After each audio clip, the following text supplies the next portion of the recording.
I'd like to welcome everyone to the conversation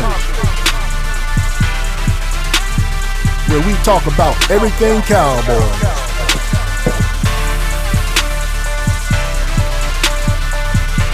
My favorite team, your favorite team, America's team. Here with your host, Coach Marv.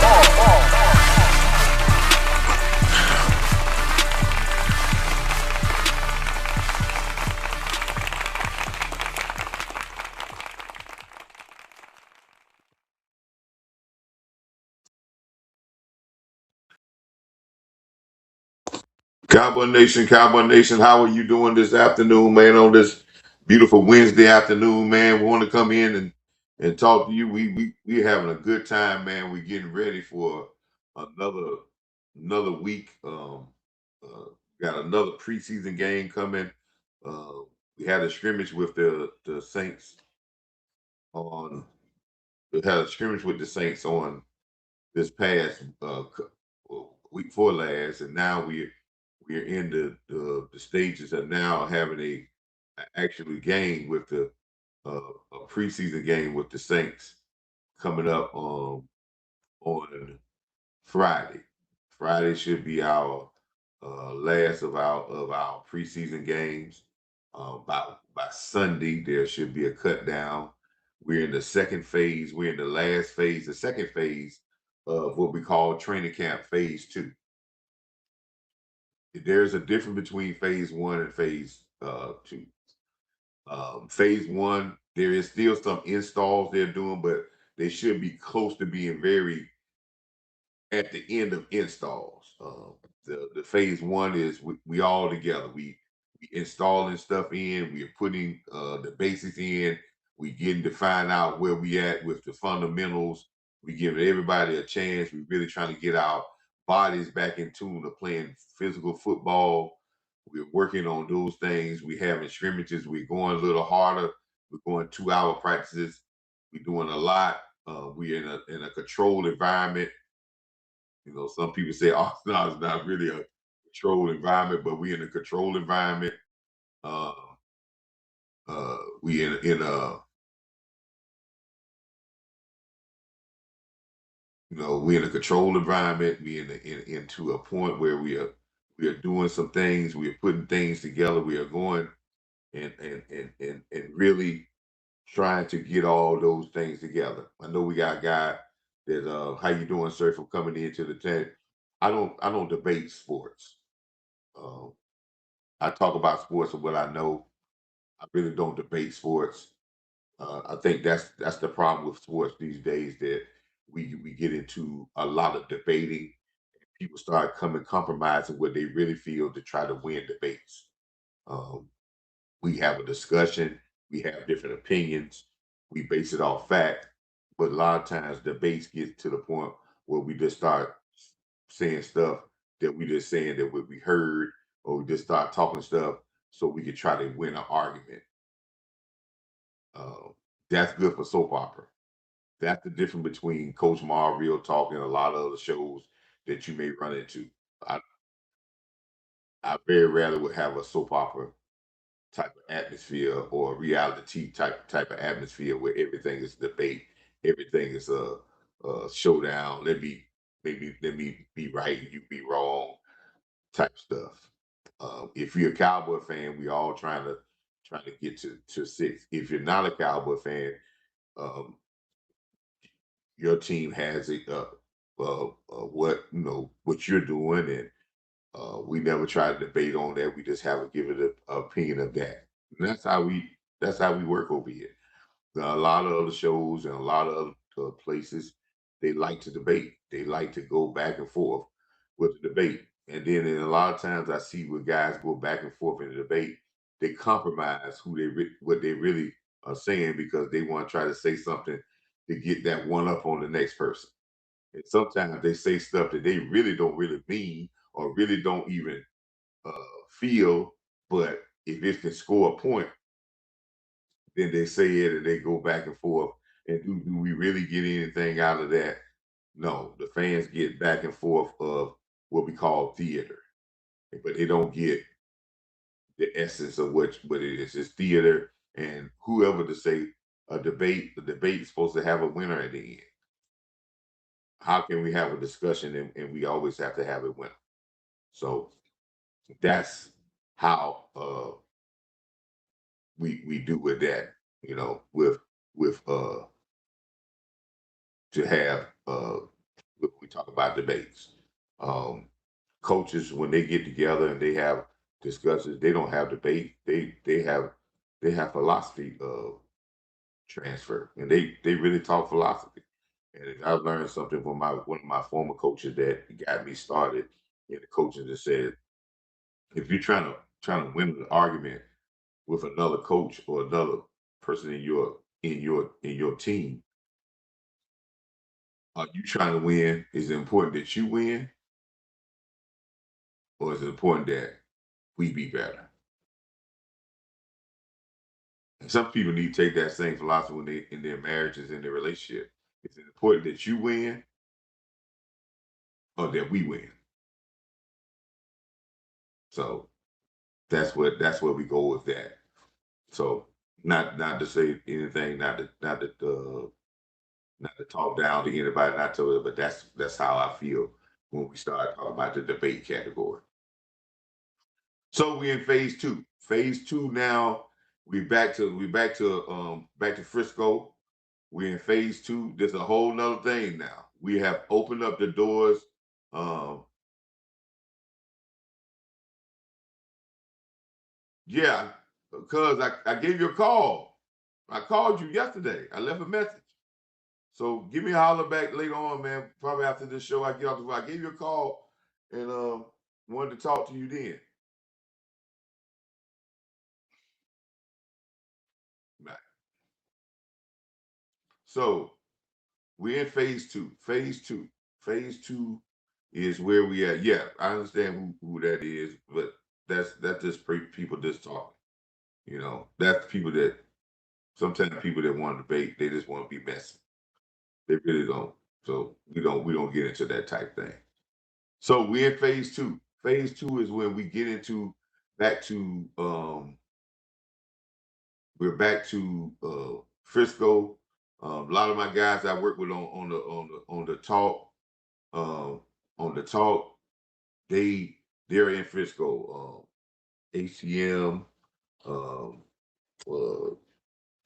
uh, Big Game James is in there. And of course, they're there with Boss Cowboy as well as um, Lou Takes. All of them are there in Frisco, and they're in Frisco, and they're getting some good content. They're getting to see things up live and personal. The first practice was yesterday, where they got to see no pads or nothing, but they got a chance to see guys working. And I expressed to when we had the live show, I asked HTM and the guys that was going down to Frisco to they go down there every year.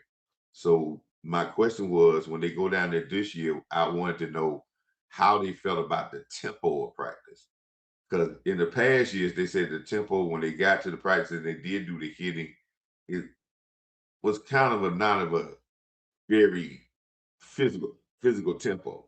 I'm very curious now about the tempo of practice.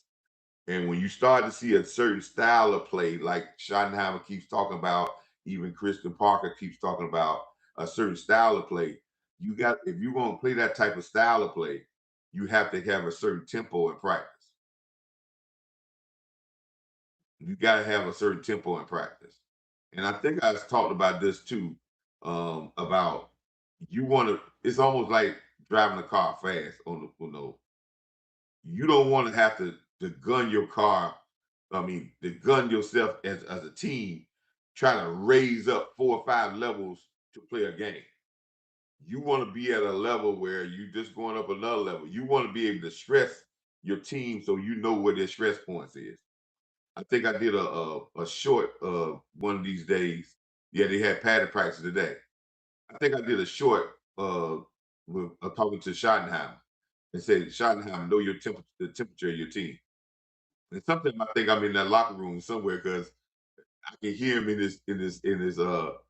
his press conferences after I release those things, and he's really talking about he's trying to find out his temperature of his team. And I think I need to explain that when we talk about you when you talking about the temperature of your team. If you're a coach, you need to find out what the temperature of your team. You need to find out the temperature of your team. You need to find out how far you can turn your team up. What's the stress level of of your team? You also need to know the stress level of your players. This is what we're finding out in phase two. We went through a little bit in phase one at the end of phase one training camp. Now you're in phase two of training camp. Now you kind of know where your stress levels of your players are. You say, well, coach, what you mean by the stress level of your players? Well, knowing the stress level of your players, you know you can get a judge about how a certain player can help you, how many plays that person can help you. When are you playing them too much? When they start to drop off in effectiveness, and who is the energizer, and who can you put in for long periods of the time? Some of y'all don't even realize that players have what we have we got slots for players. And players have what we call some players are good for 20 plays. That's some players are a backup role. If you put them in for 20, between 15 to 20 plays, they're probably going to give you the best effort and they're going to be good at their position for those 20 plays or 15. If you try to play them 40 or 50 plays, you're not going to get that effort. But some say, well, coach, they got to be in shape. Being in shape or not in shape. Some people have slots. Your better players, you can play them longer. But they still may need a rest here and there. Some of your most dominant players, or your first string players, are good for 95% of the snaps or 90%. You still got to give them that 10% of the snaps break to get the maximum out of it. You may get the maximum out of a game, but you got to know your players. You don't put them in situations where they're not going to be successful. Let me say it in a way that y'all might understand if you didn't play football or you never coached football. It's just like your children. You know each one of your children. You know how long this one got patience, how long that one got patience. You know if this one I give them a task, how long they gonna give them a task. If this take too long, they're gonna fall off. I can give it to this person longer. You know what you can give and how they're gonna react if you gave them a task. And if you gave them a task that you know that they're not gonna react and you give it to them anyway, if they start to fall off or whatever, you know it's just your fault. Because you know who they are. That's just the same way you gotta know your players. And the coaches that know their players the better and get and have them fit in a right situation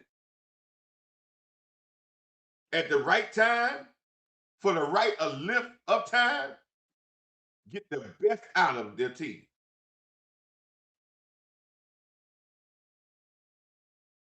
I've been hearing a lot from when we talk about the defense. It has not been talking about the upgrade in our talent.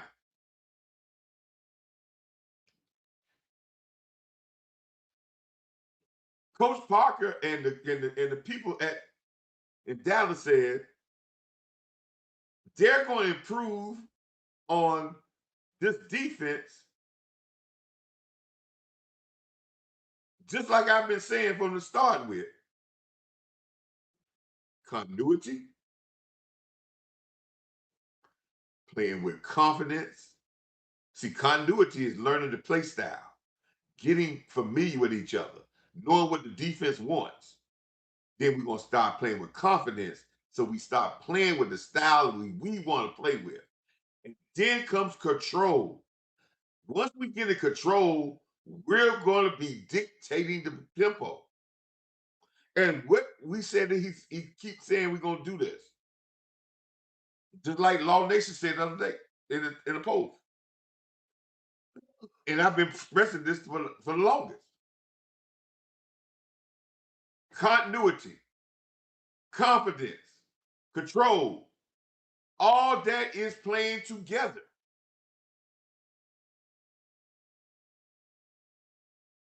I have said many a times,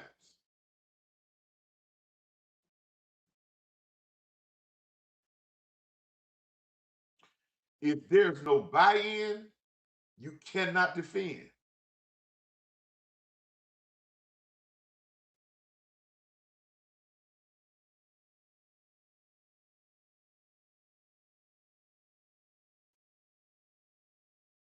Those buy-in, they can't defend. This Eagle fan that's in this thing, and I'm gonna use it. I'm not gonna express his comment, but I'm gonna use his comment to express what I just was talking about.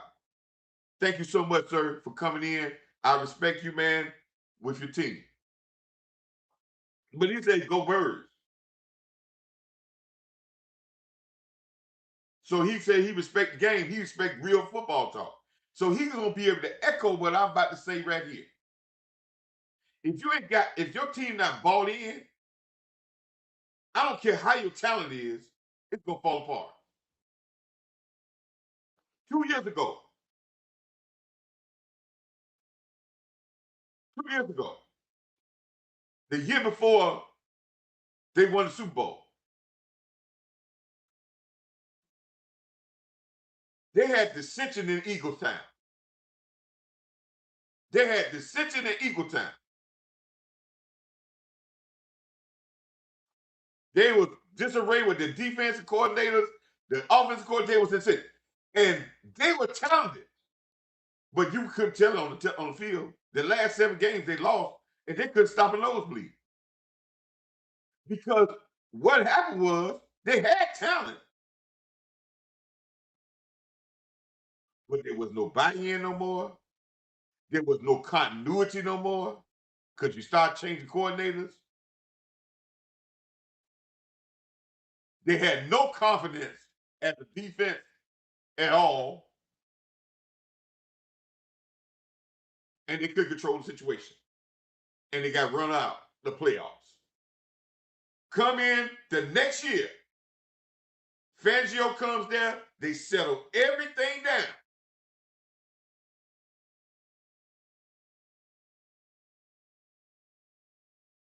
They get a level of, matter of fact, they lose some talent. They bring in rookies. They get continuity with each other, knowing what we need to do. Everybody doing their job. They get confidence as a defense. They start controlling the tempo. They go on and win the Super Bowl. Wasn't no big talent change. It was a mindset and a team change that took them to the Super Bowl.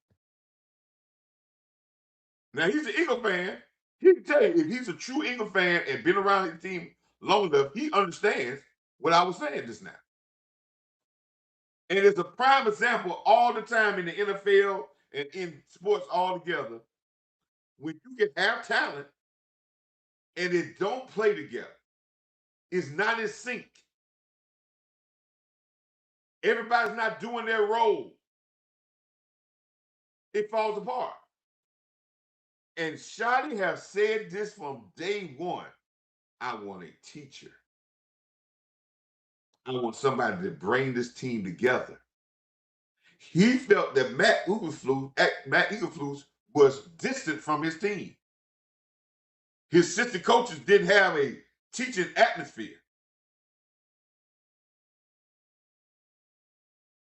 And you have seen from day one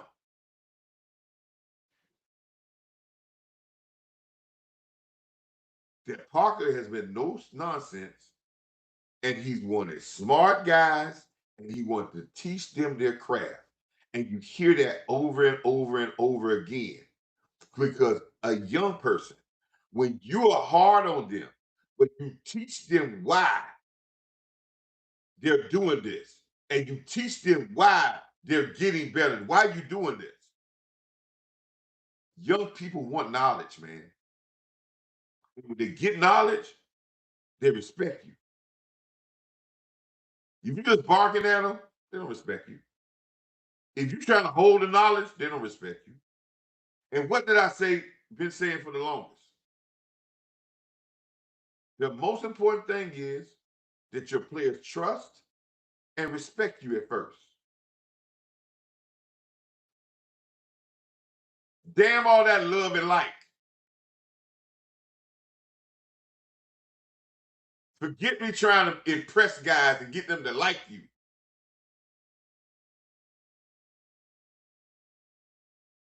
Trust and respect first, and love and like will come in abundance.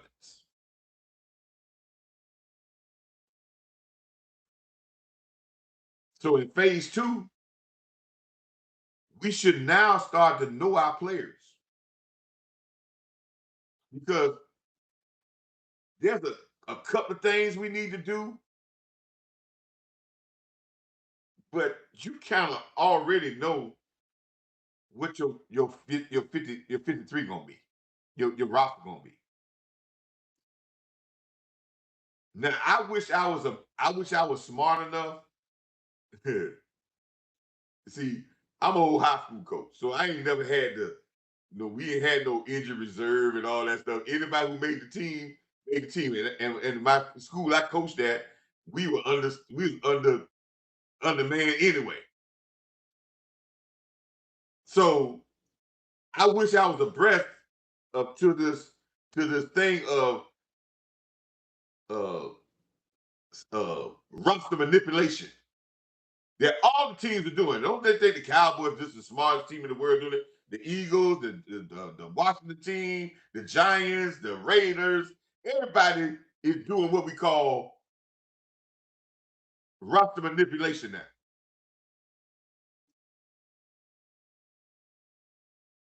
I know they have a certain amount of IR guys they can do, short term, long term. Every year the Cowboys do a couple of guys they red shirt, what they call red shirt. Well, they mysteriously get an injury, and they practice, they're working on. It's an extra person. They're getting there healthy. They're working, and they'll be ready for next year.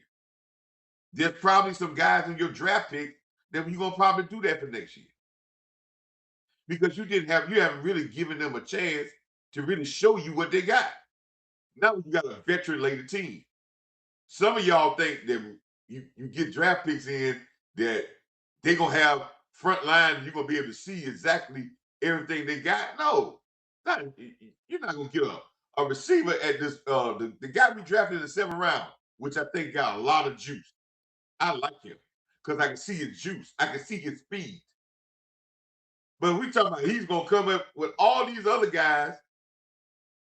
What we gonna see? If he gets a couple of catches, you get him acclimated, let's stash him. But if you let him go, you cut him, you can best believe what I see and what somebody else see, they're gonna pick him up. Now I know it's a rule, if you cut a player, other guys got to sign him to the practice squad. People could come and ask him to sign him to the practice squad. But I'm quite sure if we cut a player, he's been in our camp, he'll sign with our practice squad before he goes sign with somebody else's practice squad. But if you pick him up off waivers, you got to put him on your 53. That means you got to get rid of somebody that was in your camp to add that person as a not a practice squad guy as a 53. So it's a lot of manipulation that says we can put players out there. Somebody might want to work with them, but they don't want to add them to their 53 because they don't want to get rid of a player. We got some people we can slide through. Some people, if we let them go, somebody gonna put them on their active roster because they think they can play right now. That's why you can't let veterans go, because you let veterans go, some people can snatch them up and put them on their 53 because they can play for them right now. It's a lot of manipulation going on in the back end of the roster. And believe you me on this, people, the back end of the roster is important. To get to a Super Bowl, it's going to take about 80 guys, maybe 85.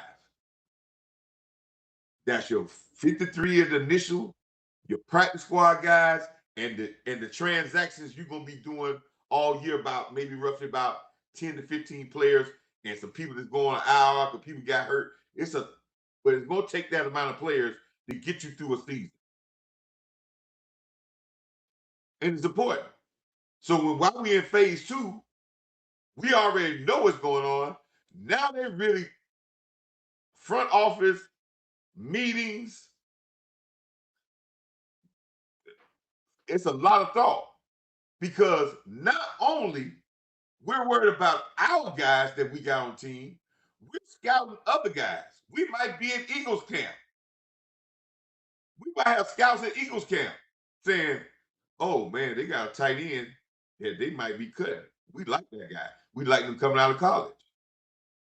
They ain't got no room for him. They may be trying to slide here. They might be a defensive back that we like from this other team. Like, hey, he could be our fifth corner or our third, fourth corner, because I think he's better than the guys that we got here, and we liked him, and he's a veteran, but they got a lot, and they might try to slide him through, and we can snatch him up." Remember last year we snatched up 2 guys off of cuts that was on our 53.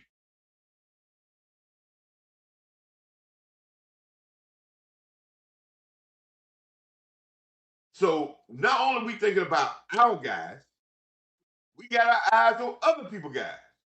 Just like people got their eyes on ours. Also, we're trying to also say, let's not cut a guy if we know he's not going to make the team. Let's try to make a trade for a guy and get a late round draft pick for next year. All those things are happening right now.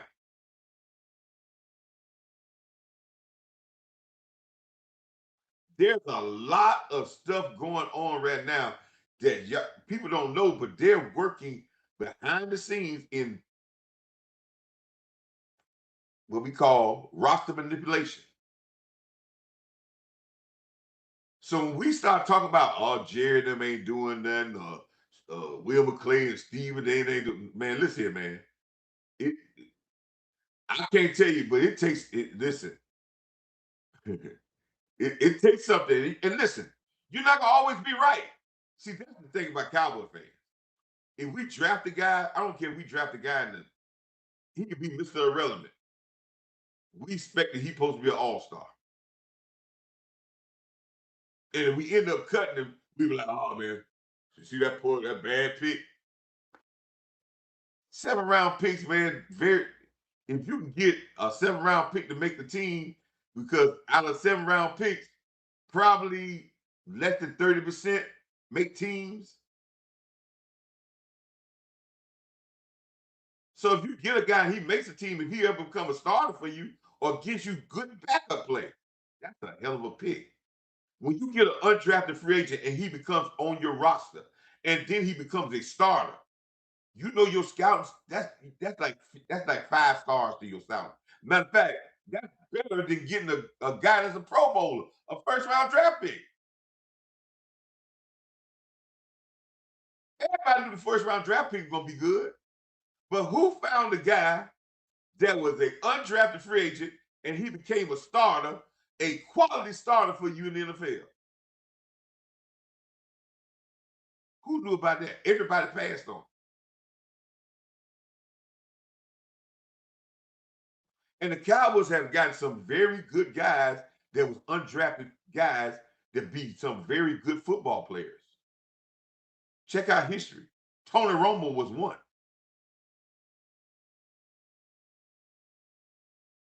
Miles Austin was another. I don't care what y'all talk about with Terrence Steele. He has had a hell of a career, and he was one.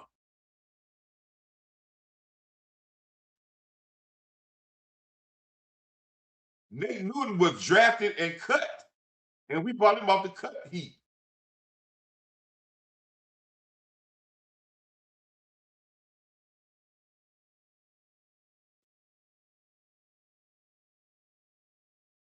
Thank you. So when you get guys that are undrafted, and he still ain't bad. You cut Terrence Steele. I'm not getting into that debate. You cut Terrence Steele, he'll have a job in 15 minutes. We want all pros. If they ain't all pro status, we feel like they're horrible.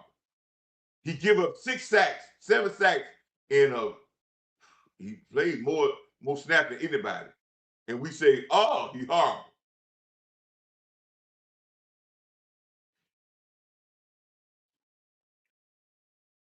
See, I go through the Doug Free. I remember the Doug Free. I remember the Marv Tournay was Marv T. We talk about Marv Tournay.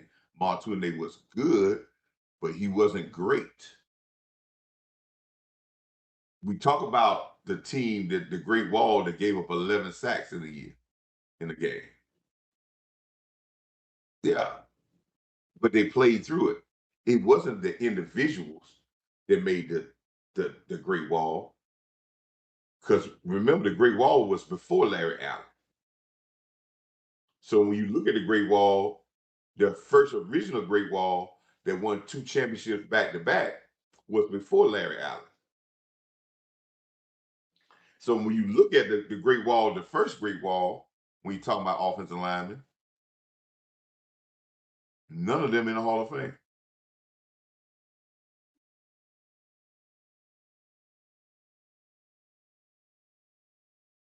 Now, Eric Williams, my frat brother, he probably could have been in the Hall of Fame, but he got hurt. That car wreck. Nate Newton is not in there. Kevin Gogan is definitely not in there. Steph Nazi's not in there. Two and they not in there. But together, they was the best in the league. Individually, you probably could wear them down. But together, they was good. This is that illustrates my point again about what Christian Parker is trying. He's not worried about the talent. Yes, he wants talent, but he understands together, if we play together and we are got continuity together and guys are playing their roles and we got people fitting in the right spots, we could be great. Individually, some of us might be okay, but together, we could be dominant. That's why I love this sport of football. See, this sport of football, like I've said many times, the greatest team sport in sports. You could put a unit together and everybody in that unit could be good, just good, above average and good. Nobody great, but the team could do great things, and people would think everybody on that team was the greatest that ever played. And when each one of the individuals leave the group, they have okay careers. They might be okay. Some fail. Some be okay. Some don't do it all. But when you put them together, they do great things. That's what makes football so good, man. Marcus Dixon, you're right. Somebody I heard you said Marcus Dixon. I don't even need to know what you said about Marcus Dixon. But Marcus Dixon has been known to have great pass rushing teams. Not just one guy. He gets it from all his guys. You say, well, coach, what you mean by all his guys? Do you know that defensive line playing together as a defensive line is an art?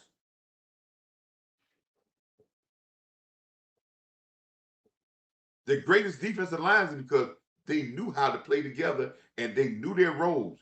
Don't you know defensive linemen go into meetings and they talk about they understand how to read blocks, how to hold people up off of people when people double teaming, how to make a guy so he can't get to the double team, how to decipher plays, how when they run stunts, how they attack the offensive line. And when you got a defensive line that's together, that's working in unison, hell for a offensive line to block because the offensive line is in unison. So when you got defensive line is in unison, it's a battle.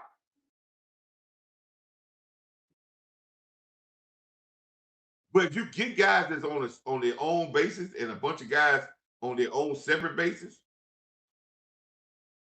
a group that's collectively together will always dominate a group that's not connected.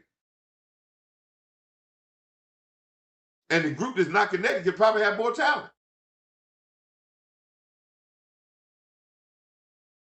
I could get 4 Miles Garrett's and put them together on the field and not let them play together and and everybody playing individual football.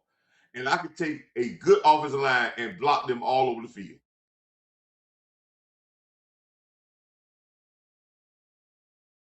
Because they're trying to do it individually, talent against a group that's connected. Now they might get some plays off because they Miles Garrett, because they good, he's a great player. But overall, the line of scrimmage the collective group that's good is gonna win. They're not gonna win every war. They're not gonna win. They're not gonna win every battle, but they're gonna win the war. That's why you see teams when we talk about these super teams in basketball. A lot of them get to the championship and falter, and then they get together for a couple years. Then they start to play, but at first they falter. Great talent, great storylines, but not as much production. I always tell people, Calipari, remember Calipari at Kentucky? Every year he had the best fighting. He his who's who in the NBA with his players is crazy. Every year he had a Fab Five. I think he won 1 championship with those guys in his years there. He had some good teams, but they always faltered to teams that had a little bit less talent, but was more what? Connected. So Coach Parker, that's what he said. He's going with connection, team, playing together, find the right pieces. Same thing with offense. So these guys already got in phase 2. Now we're going now. Phase 2 is not gonna mean that we're gonna be going camp cupcake. No, we got 3 weeks for the game. They probably started today getting back to the line. Let's get at it. There's gonna be some injuries before this somebody's gonna get a bruise or injury. You ain't gonna stay away from that. Right now in practice, there ain't no bubble wrap. You got to get better. I know some of y'all want to say, oh, that bubble wrap that guy. Don't get him. We don't want him to get hurt. Listen, man. At this particular point in time, if you got a team, you can sustain some injuries and still be good.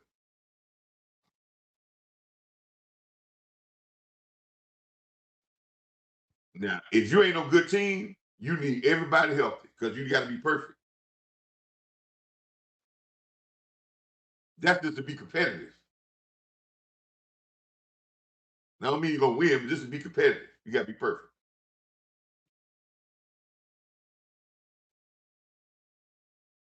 So we're in phase 2. still trying to work together, going to the point of we probably already know who's going to. We in the roster manipulation. I want to see how they're gonna work it. Some of y'all might not be happy how they work it. You're gonna lose some people. You're not gonna be right about everybody. You just want to be right about 80%, 90% of it. There's some other guys on other teams that some of the guys you might lose, you might pluck from somebody else. They really messed up this NFL when they said, yeah, uh, yeah, get the lights up. How many lights we got in there? Check out how many lights we got in there. If we got 20 people, we should have at least 20 lights in the thing. I need to put my branding information around this again because uh,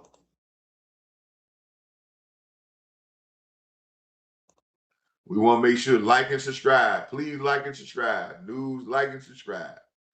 Yeah, we in the rock manipulation. We really trying to get all this stuff settled and put in place. We already got so it's a fun time. It's a not fun. It's a hectic time for scouts and this coaching staff because you trying to get people to fit slots. That back in the roster is really tough. You got some guys that have surprised you in this training camp. You got some guys that you want to be invested in. I understand people say, we talk about the politics and about guys, this and that. But if it's close, it's not gonna cost you money, and you at the back end of the roster. Hey, I might not like the decision, but I can understand it. If it's close, and this guy, the next guy is gonna save you 500,000 or 200,000, 300,000, and it's the back end or whatever. Yes, he does have a leg up. That's true, and that's common sense, man. You know, we might not like it, but it's logical thinking. So leave no doubt. I don't think they're getting rid of guys to try to get rid of them. I think they trying to when they like their guys, they want to keep their guys around. They want that practice squad is a thing where they're gonna utilize that. Now I do know about the practice squad. Now this is a rule about the practice squad. Some of y'all might not know, and I do know this rule. One, you sign guys to the practice squad. Someone can come and sign guys away from your team. The practice squad is not teams can come and pluck guys off your practice squad, but they can't pluck them off your practice squad and put them on their practice squad. If they pluck them off your practice squad, they got to add them to their active roster for 2 weeks, I think, 2 or 3 weeks. That means they're not bringing a guy and putting him on the practice squad where he's going to be inactive. They got to put him on their active roster. So that means they got to make a spot on their active roster because your guy on your practice squad. You can't. It's got to be an upgrade if you put somebody from their practice squad. Okay, it's an upgrade. Just like when you hire somebody, if I got a position and I'm interviewing your general manager, I can't hire him at the same thing as general manager at my job. And I got to give him general manager plus assistant head, assistant owner or something else. I got to give him a bigger title. I got to say president.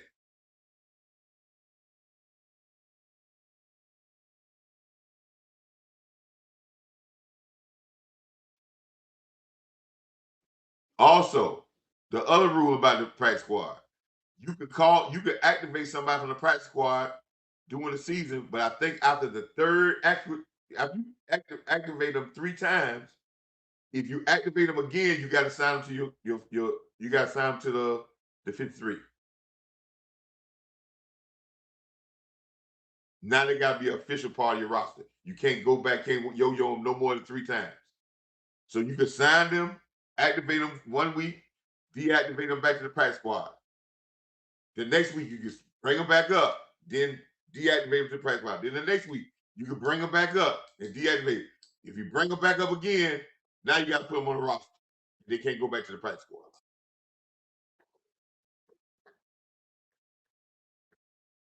About 3 years ago, we wanted to keep some of our players, so we signed. We when we did our final cuts, we had no backup quarterbacks. We just had one quarterback on the roster, and we signed both of the backup, Greer and Cooper Rush. We signed both of them to the practice squad, and we kept bringing them up. We brought Cooper Rush up, brought him down, brought him back up, brought him back down. Then we brought him up that third time, and we put him on. We had to put him on the active roster because that's when Dak got hurt. And then we brought Rush up. Then we brought Gaia up 2 or 3 times until we had to put him on the active roster. And then we had to cut one when Dak came. When Dak, it's manipulation. You're gonna try to stash guys that maybe other guys may not pick up.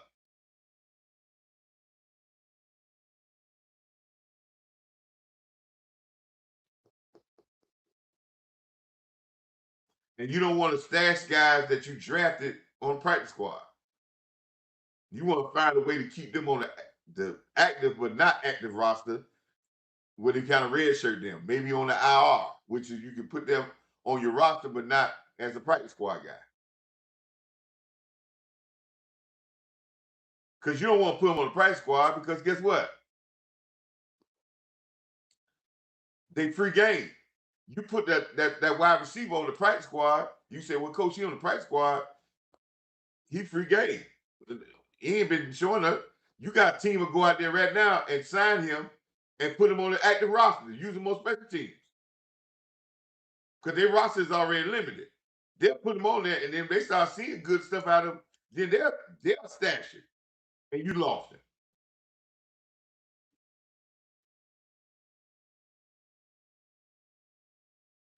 So it's a lot of maneuvering going on at this time. So we need to have, as a fan base, we need to have respect for the Joneses and Will McClay at this particular time because a lot of us don't know how to work this thing. I'm not gonna lie to you, I know how to work this hour and all this stuff. I'm just telling you the little parts I know about the practical that I'm learning. And handling this back end roster and this roster manipulation, it takes some work. And it's very vital to the livelihood of your team for this current year and future.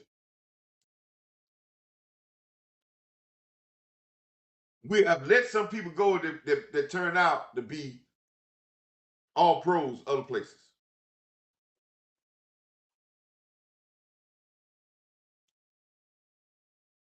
But it was a numbers game. And you're going to win some of these numbers games, and you're going to lose some.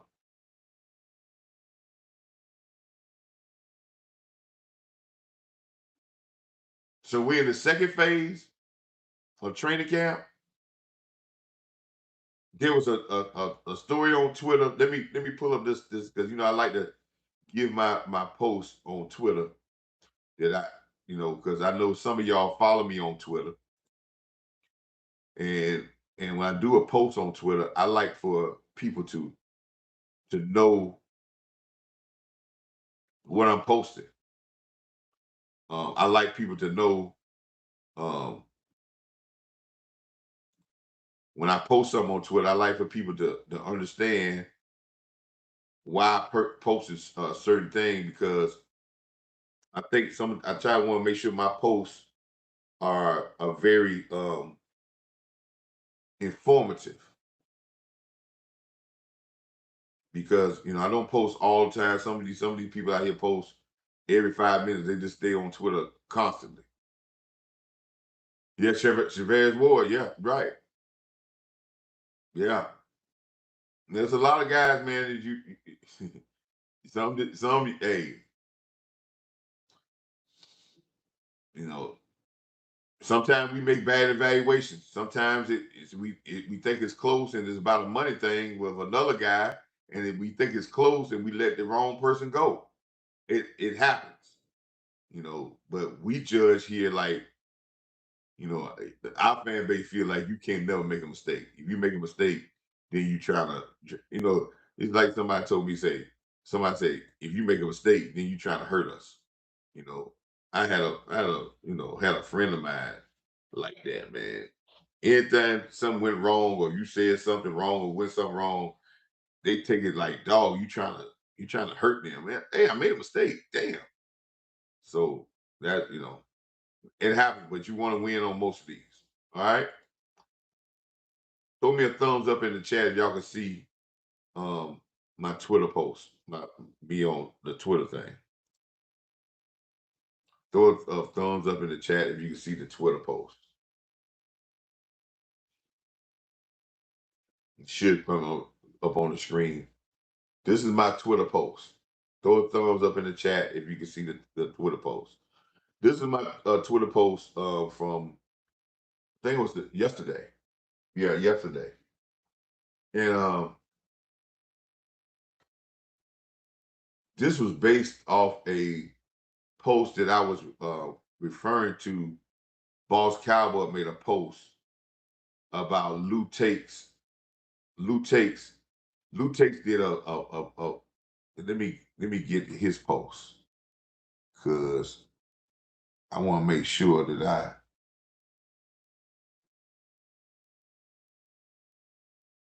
okay. Let me get to his post.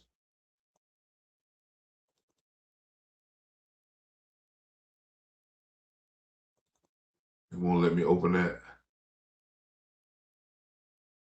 Okay. Anyway, Lou Takes. I don't want. If anybody follow Lou Takes, go and look at Lou Takes. He did a video. Lou Takes on a secret weapon of the Cowboys. Lou Takes did a secret weapon of Cowboys. He did offensive. He does a lot of offensive content, offensive line content, and he did a weapon of because he was evaluating the running game for last week. And the same thing I want in game one and game two. I love when we start seeing the first preseason games. One thing I like to watch more than anything else because you get a chance to see the backup lineman at full display, right? I understand. I've seen the top linemen and they've gotten better, whatever. But I get a chance to see the backup line because they're very important of the people that may have to step in. And do the Cowboys have some gems? And in the first game, the second unit that came in after the after halftime in the game one against Seattle were dominant. And that's Cornelius at guard, number 51, which this is about. Um, Levitt, I think his thing started with L, and I call him by the numbers. And number 77, who played just about all the game. They were doing a masterful job of blocking in the middle. The Cowboys are really got two by moving Cornelius to guard that really suits him. Now, I've said this last year. Cowboys got some very good offensive linemen in the fold. Now, none of these guys, some of these guys are not going to be all world like the Booker and the Tyler Smith and maybe the Guyton that's coming to that point. But they've got some very good talent at offensive line, and especially at the guard position, because you're talking about Bass as well as and Bass and BB. But the guy number 51 is a veteran guy, and he is a very good center. And Lou did a film study on him in that last game. And if you go back and watch that film study, he was dominant. And I wouldn't feel bad at all if BB got hurt because he could do the job. Now, they've been running Bass at center because they let the other center go. So yes, Bass has been running center because they want him to be versatile. But they got a guy at center that they're not gonna let Levy out of here. Now, can he pass his practice squad? It's hard to pass veterans off of a practice squad because they may have done their limit of practice squad time. Okay, so that was very good work. And Boss Cowboy reposted Lou's stuff because he said that got him very curious, to start watching that, right? And I echoed on that. I said, great job, right? Great job in in seeing pieces, right? Seeing all the pieces that make things work. See, everybody want to talk about is the running back. Man, how the running back look good and man, he run the ball. But everybody is a part of a good running game. Just like I was saying last year, the year before when we were talking about something, uh, we just need defensive tackles to stop the run. No, it takes everybody to stop the run.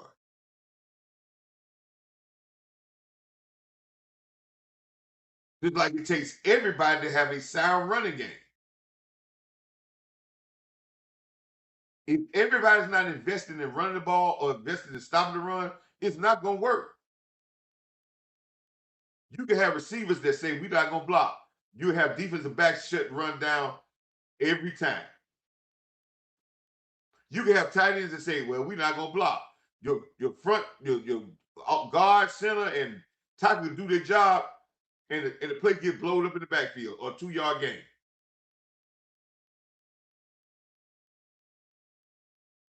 In defense, you can have the best nose tackles in the world. My guy from my guy in the chat from Philadelphia can tell you they had great defensive tackles play 2 years ago, but the linebackers weren't worth a damn.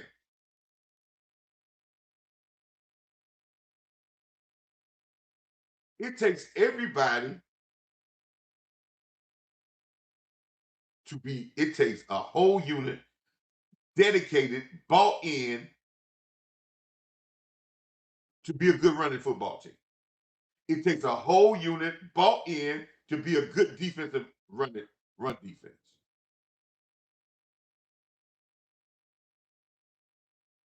There's no such thing as these are my run guys. I just run behind these guys and we're gonna get yards. And then everybody else can sit around and watch. There's no such thing as, we got two big guys in the middle that's gonna stop the run. Nope. They're gonna do their job, and everybody else got to be dedicated to do theirs.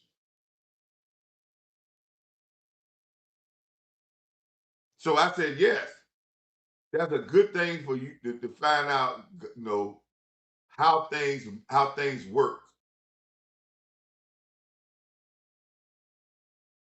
I said I had my eyes on the two guards and center combination as well in both games. And I said, that's good work, Lou. Good work, Lou. Then I had to explain something.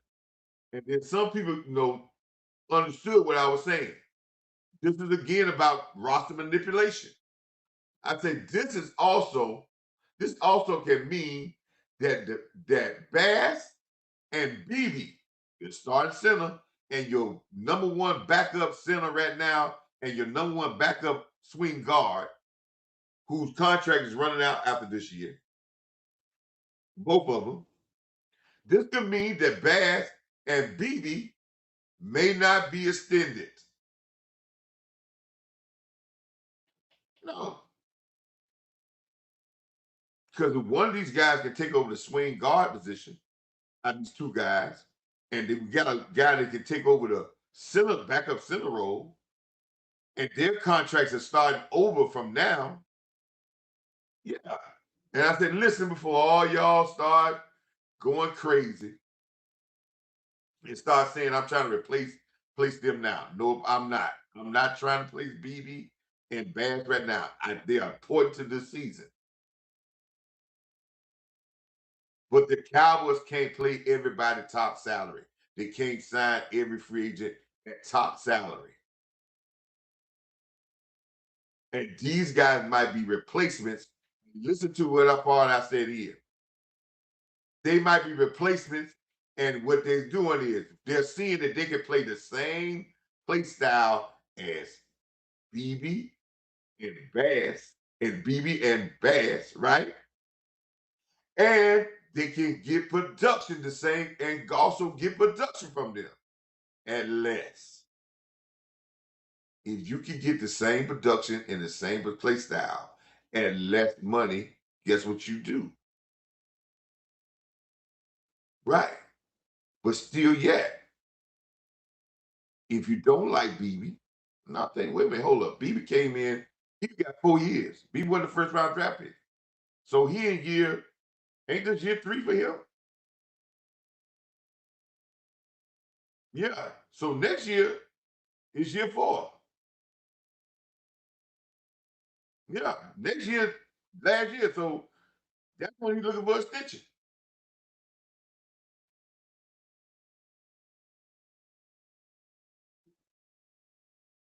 So I would trade Bass now. You might could trade Bass now if you think these guys could be your swing guard, and you got and you got a swing guard, and you can get a swing guard, and you can get you got a guy, that guy can take over the center role, because that's what you're pushing Bass for, the center role. But I wouldn't. I would keep Bass this year because he got experience. I like that. I would love to get these other two guys a full year of experience in your locker room. The $1.5 million, that's not killing you.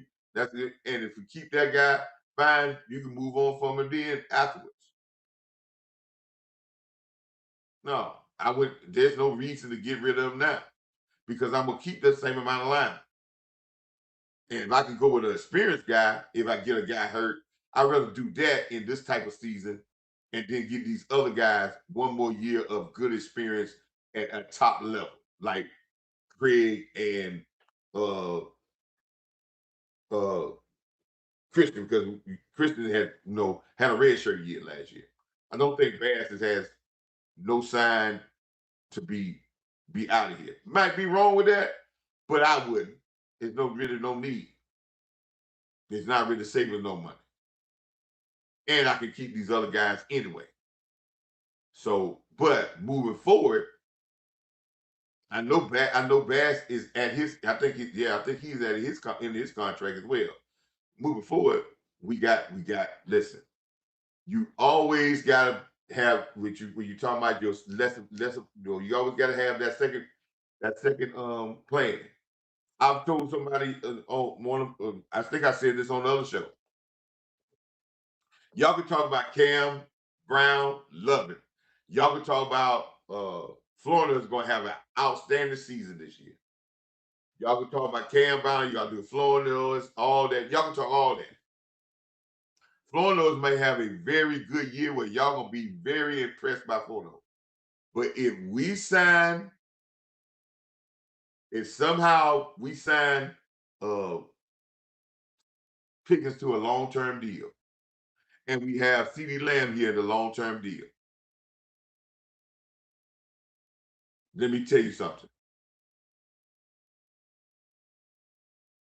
Well, they do cost much. You look at Shucks, when they got $10 million a year job, which when you talking about when you got two possibly $20 million guards, right? Yes, if you could get away with a $5 or $6 million, not a $10 million center, you could be. And listen, Frederick got paid big time money here, but when you talking about the third wide receiver, y'all, I'm telling y'all fans, don't get married to the third wide receiver here. If you keep Pickens and Lamb, the third wide receiver is going to change out every 2 to 3 years. I don't care how good he is. Now, unless he coming in and being very good, and Lamb and all them well, I don't think it may happen the first time, maybe with Flournoy. I think after that, if you get a good wide receiver, he may get a good contract here if he's dominant. Because let's be realistic, the Cowboys are not going to pay Lamb a third contract. Very few teams play 3 contracts. If you got a very good first round draft contract, You got your second contract. When you talking about going into that third contract, we're talking about 8, 9 years in the league. And might be good at that time, but I'm not signing 8, 9 year guy in the league another 4 to 5 years to try to spread his money at top dollar at that time. I'm letting him go. That's what the better teams do. Just being realistic. So you really want contract. You get three. You should get two massive contracts when they consider your rookie contract. Your first round draft pick, they consider that a massive contract. Then you get a big, what we call the big buck contract if you make it to that second contract, which most of the first round draft picks, less than half of them get that second contract with their own team. If you get that massive contract, that's gonna put you probably into 8, 9 years into the league at that particular time. Your best years should be past you. I would not sign you to another massive deal for 3 or 4 years and try to, because that's when guys start to get traded. You think about Myles Garrett, it was smart for the Browns to trade Myles Garrett because Myles Garrett is probably not going to have MVP seasons 3, 4 more years down the road. It's fall time is never lost. Now you get in the middle, yes. You never pay a guy way over top dollar at the end of his career because now you're overpaying for his value.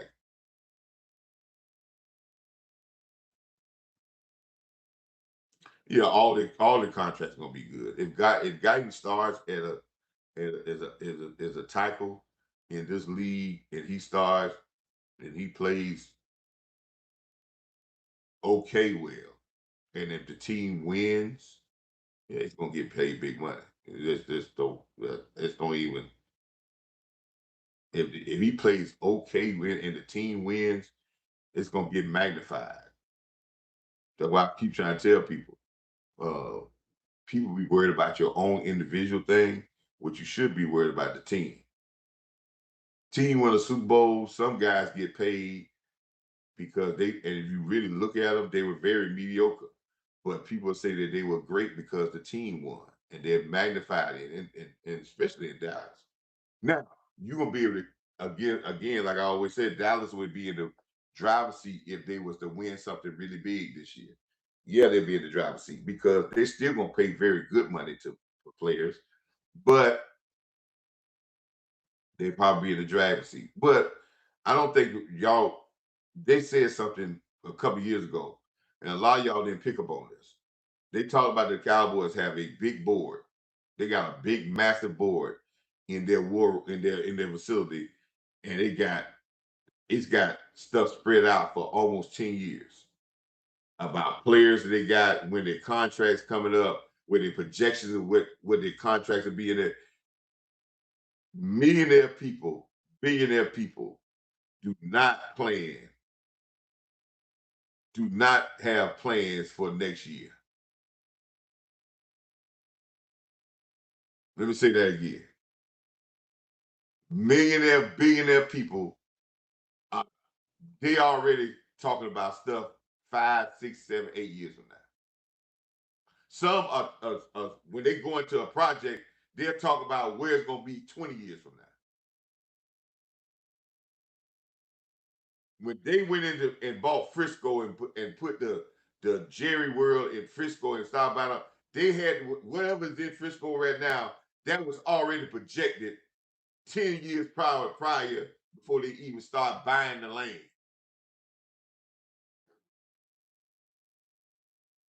When the NFL owners get together, they kind of know what the revenue. They got an estimate of what the revenue is going to be, probably all the way up to 2036.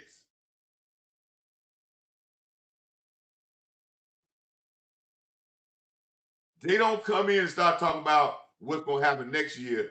They already got projections well out in advance.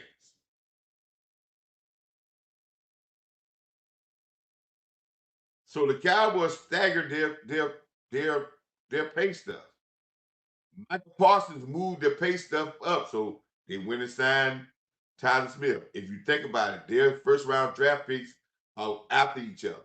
Some people gonna come off the board. When some people come off the board, some jumps on. Bland, I don't care what Bland does this year. He was an older freak. He's 1 year, one contract. After his contract goes up, he's coming off the board. When the guaranteed money goes, when they can feel they can get out of it, he's coming off the board. No two contract for him. He get one payday. Diggs got one payday. Wasn't gonna be no more. They were not gonna pay him again at that age.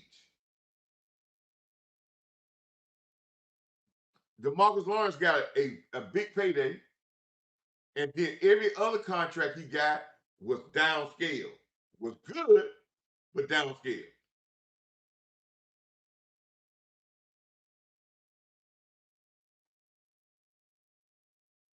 Tyron Smith got a long deal because they signed him to a 10-year deal from the start with.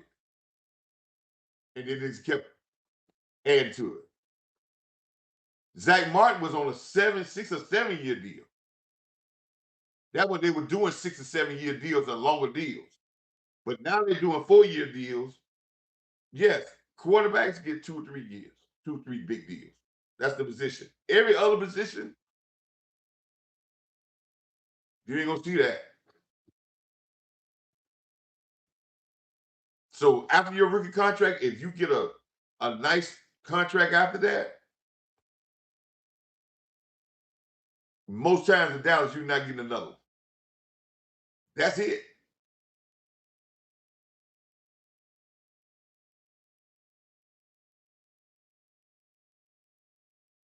So CD is on what name? By the time CD and the Cowboys might have wanted to sign. I've been going against this, but I think Pickens is probably gonna get a big deal. And I know Churchman's been saying this all the time. I think Pickens gonna get a deal. But I think Pickens was told that he's the next person. And it has to start next year for him. They weren't gonna start it this year. They got it staggered. They got it staggered. Quinn Williams, that's it for him. No more contracts for him. Certain people won't get contracts, and they got it staggered about who hits when. Now, if they got a guy that they really want to go, if Overshawn start doing very well, they may come to try to get Overshawn on a deal that's gonna be, good, but not not going crazy.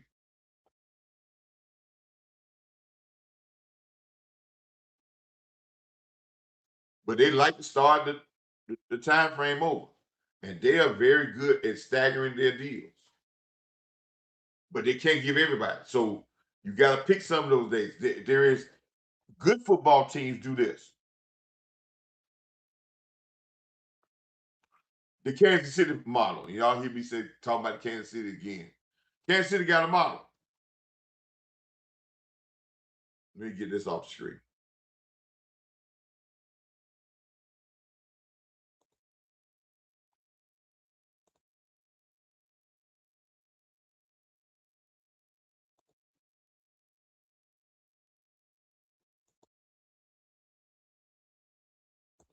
The Kansas City Chiefs.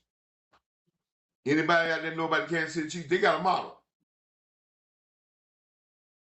Their model is they got certain positions they pay. Of course, Patrick Mahomes, Travis Kelce.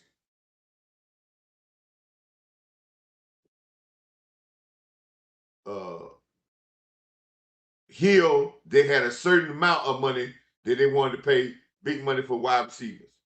And they weren't going over that amount of money. They paid big money to offensive linemen. They only paid big money to one defensive lineman.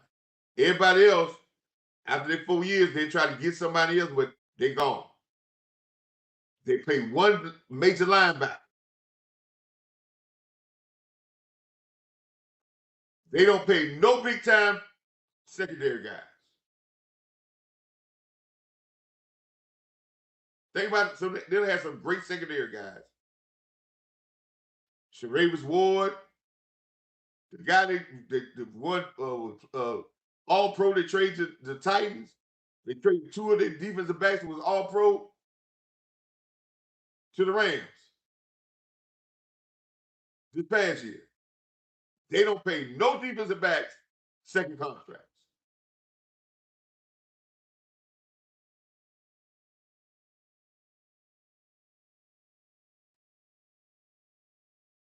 That's their ownership philosophy. That's their ownership deal with the Andy Reid and the coaching staff. And their ownership comes to the coaching staff and said, we can't pay everybody. We want to keep a competitive team. This is where we're investing our money in. Your job is to make sure that don't hurt us. And what Andy Reid says, we find the talent, we get it ready to play.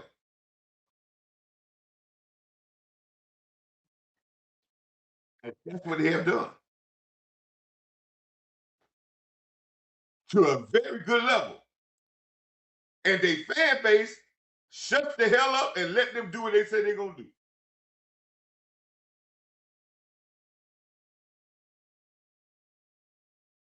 Imagine our fan base if we traded two all-pro defensive backs.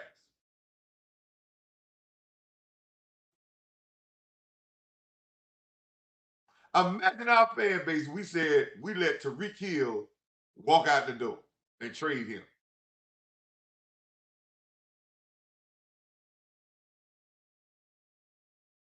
We're still going crazy over Marv Cooper.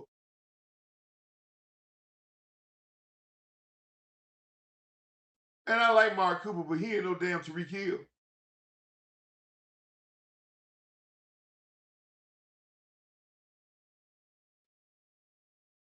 Because the year Tyreek Hill put on after he left Kansas City was legendary. But they still won Super Bowl. They weren't as explosive offensively, but they won Super Bowl. And then they won it again. And the second year they won, they had, 6 games that they didn't even score a point in the second half. And one of those games was the AFC Championship game. They probably would have scored, they had Tyreek Hill. But they didn't need it. They had team.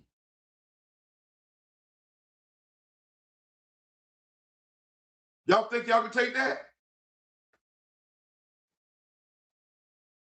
Hell no. Y'all will be going crazy. But that's the ownership and the coach together. We can't pay everybody. And it's on your job to start the clock over, get 2 or 3 years out of them, get them to all-pro status. We trade and get a good draft pick, start the clock over again.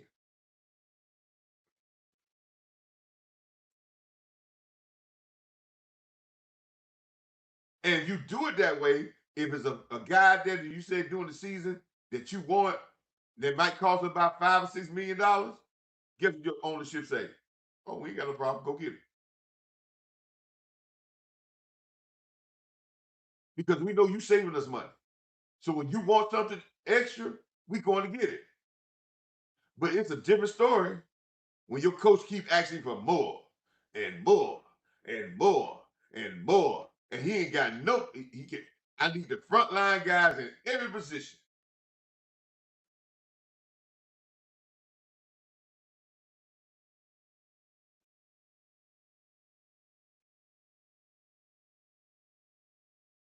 That's winning football.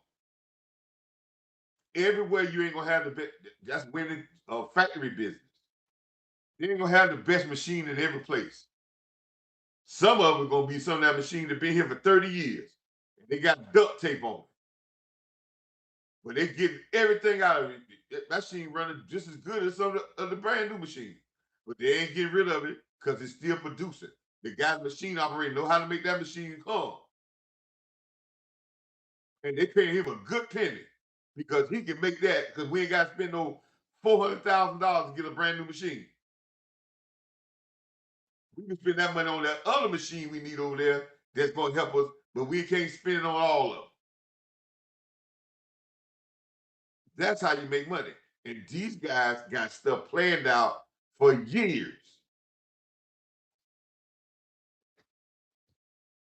And they know the range of what the salary is going to be 5 years from now. And guess who else know that range? The agents. They ain't outsmarting the agents. Just like they got their projections about what the market gonna be, agents got theirs too.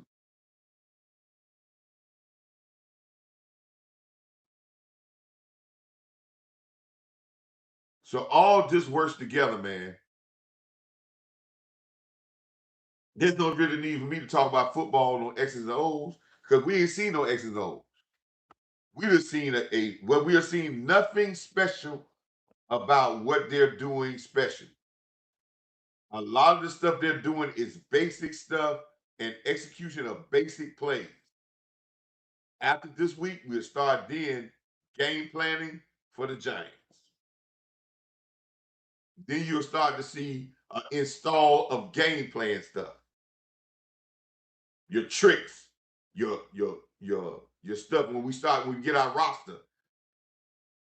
Then you're gonna start seeing your tricks, your stuff. We can start honing in on the things that we need to do as a full-time unit. But right now, we're still practicing the same way. Basics, fundamentals.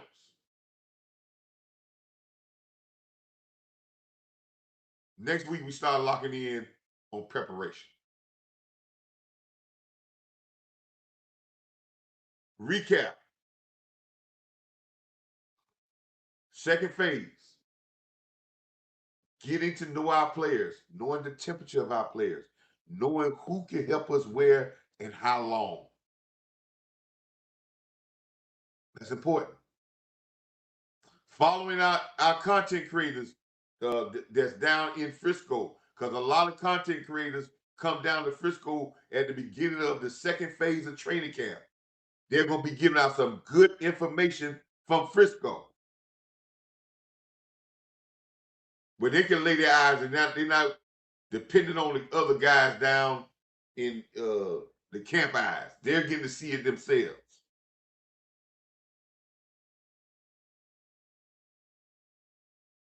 Thank you, sir.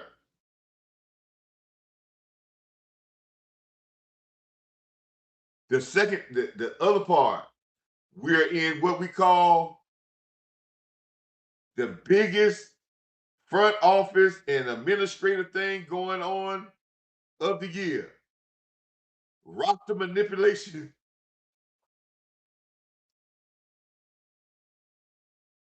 This week and then Sunday is going to be even more hectic. We evaluate other people.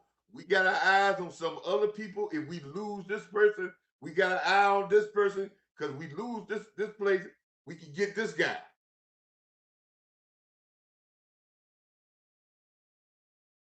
But remember, all these are back end guys because your continuity is already set with probably your first 53.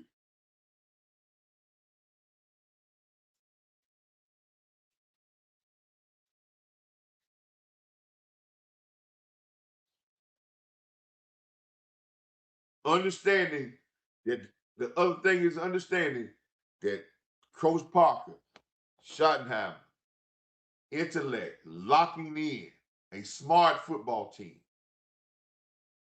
and locking in together in that continuity, they felt that that's going to be the key of us being a better football team. Not one person playing the play style, all of us playing the play style. I like the linebacker number 55. He reminds me of this, and I think our Cowboy fans need to hear this. He's getting it from the mud. And we need more players like that. That's getting it from the mud. As I always said, for us to win, want to make sure I put this up because I want y'all to see this because I want y'all to go out. Some people being very skeptical. We have some people that's being skeptical because they still ain't believe. And I can understand that. I'm gonna give y'all that. Some people still can't believe that defense is the weapon. We are tweaking some things with the shirt. We're tweaking some things with the shirt that we're going to try to give you because we know we're going into the winter. We gotta have a soft base shirt, but we go into the winter, we're gonna get a little thicker base shirt because we know we about to get into football season. And we get it. So we're making tweaks right now to the product. But we understand this. We understand that a lot of people are inquiring about it. They're inquiring about the shirts, but in their inquiry, we still they still on the edge of is defense going to be a weapon? I believe it's going to be a weapon, but it's not all about my belief or my hype about it. It's a must for us to win a Super Bowl. I wish this could get into Coach Parker's DMs or his box, or somewhere down the line he could be watching YouTube and somebody can share this and keep sharing this to DallasCowboy.com and to so many big Dallas Cowboys sites that he comes across and say, "I want my defense to be this." And Coach Parker, if somebody tells you about this, tell him to go to Coach Marv, go to Coach Marv show. And somebody say, hey, with Coach Marv, you go to Coach Marv show and tell him, say, hey, email Coach Marv at 1940@gmail.com and say, hey, Coach Marv, this is Coach Parker. I like that. I need 37 of those shirts, all my defensive staff. My coaches, I need 50. I need my coaches and all my defensive players need that. And we will supply. And we will stand on that. Defense is a weapon.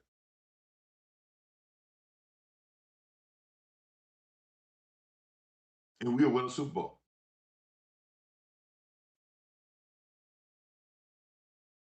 And we'll have defensive players and fans in the stands waving that towel right there.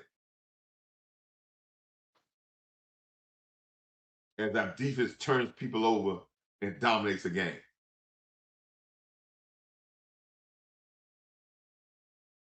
So if you want a shirt, Coach Marv 1914, gmail.com. If you want to support this channel and with monetary donations, all that is needed to keep this channel going and to keep this stuff going. We want to make sure that we keep those things. We want to keep the support going on monetary because a lot of stuff is coming up, man. We may try to get to another game. All that's coming up. We try to get the monetary support. So if you want to cash out the channel, it would be greatly appreciated if you cash out the channel at PBS 222. Anything you $5, $2, $1, anything you want to do to support the channel, sharing, sharing the information, as well as sending anything super chats or anything monetary gifts through the YouTube page. All those help with the uplift of the channel. We got a lot of things going on in phase 2. I appreciate all the people who came into the show. Let's push the message like Mr. Stephen Jones pushing that message, man. Anything we bring out new, Mr. Stephen Jones, anything we change, we bring out anything new, you'll be the first to have it because he's a long-time member of this channel. So anything that we start producing, that we have it, he would be the person to get it and to show us on TV or on the internet that he got it because we love his support. Not only he support as the channel as a member, he supports with messages, YouTube, as well as a great job of sharing the information. as well as y'all do, and some of the other members that are here. You can always join to be a member. So when I release videos, it'll come out straight out to you, and we'll make sure that all those things, because you get it first. Mr. Jones will tell you when I make a video, I do a short, it pops on his screen in his inbox first. So when he views it, he looks at it. He looks at it before it's released to anybody else. Sometimes it's being released in the morning. He gets it directly. He gets to look at it, and then everybody else gets to look at it the next morning. So that's what you get from a member. If we get anything else, or we start passing out anything else, we make sure that our members get a token because they've been a part of this channel. And as I've always say, there's no one and nothing can stop God's will. Today I've been through some adverse type things, some things that one thing I thought was a good thing that worked out in my favor, then turn around and something else turned out to be a slap in my face that seems like you go one step forward and two steps back. But it's not. No, it's not. Nothing's gonna waver me because it's always equal out. The math of hope always equal out. First it starts out with hope, plus a little bit of faith, plus some perseverance. When that rough thing comes around, that shock that comes around, that added bill that you hadn't seen coming, now it's there. Yep, it comes. But you get that perseverance to fight through it, and then the breakthrough is coming. The breakthrough is coming. And there is nothing that has happened that God has not provided for. That's why I know his will be done.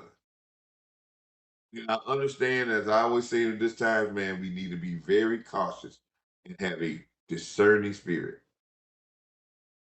I know some people say, well, coach always preaching at the end. No, it's my job not only to say, to talk about these Cowboys, these great Cowboys, and the philosophies of coaching and all that stuff. It's a job for me, if I have some of my heart, to relay it to other people. Because guess what? That was done for me, and it's done with me every day when people relay stuff to me, and I'm just paying it forward.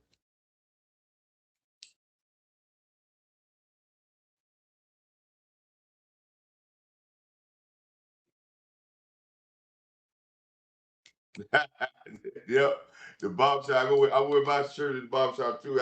I wore the gray with it in the barber shop too, man. So hey, listen, man. That's hey, we turn test into testimony. You're right. So we always keep fighting, right, man. Keep fighting strong, keep fighting, and I got my feeling better by coming on here and talking to y'all on this show. But as I always tell our Cowboy football players, I'll start pulling out the videos of all the rest of my content creators because they was at practice today and they was at a live practice, and maybe they got to see some very good work and they got to see some live action. But I would say this to my Cowboy players, Cowboys coaches, keep your mind on your work. Keep your mind on your work. Until next time, people, send your gifts. If you want, oh, you want the shirt? Again, like my man got there, if you want the shirt, email Coach Marv 1914 at gmail.com to get this beautiful shirt in either in navy or charcoal gray. I wish I was so technical that I could just pop things up in the what name, but this is the shirt. That's the navy. The charcoal gray is that, but and it got the kind of the blue in the back. So the charcoal gray is really a busy shirt too, man. But defense is a weapon in Dallas. Until next time, peace.